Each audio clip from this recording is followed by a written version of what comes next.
Happy birthday, Tutoy. Ang hirap pala mag-video walang kausap. Happy birthday.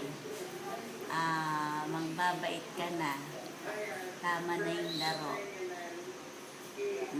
Ano pa? Namimiss na kita. Sana 2015 na parang ka na dito. Bakasyon ka na. 2016 yun. Ay, 2016 pa? 2 years, di ba? Hindi kaya, yearly pwede. Sabi ni Joyce kaya, yearly pwede na siya mag-bakasyon. Anyway, magbabait ka na kasi matanda ka na. Hindi ka na bata. Ano sabi ko sa'yo kagabi? Ang buhay hindi playground. This is reality. Kaya kailangan matanda ka na. Kasi matanda ka na. Pero,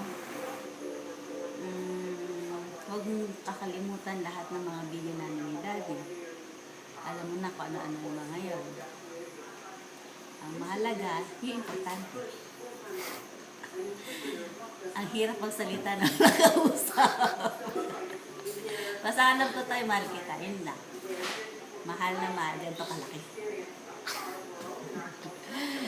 Ano pa? Daddy, dali. Tignan mo kung anong sasabihin mo. Daddy!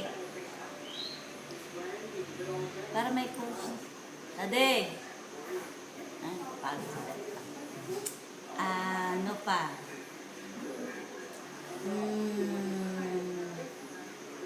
Sabi ni Jo, te? Namimiss ka daw ni Jo. At saka, sabi ni Malin, wala na siyang katulong mag-ubos ng gatas. At saka lagi kami may ulam kasi hindi nauubos yung sabaw. Wala taga-ubos yung sabaw. Tamis-tamis ka na namin to. Sana nga ganun kalapit lang yung Dubai. Malapit lang yung Dubai, tsaka mura yung pamasahe, siguro nandyan na kaming lahat. Para celebrate yung happy birthday and cut!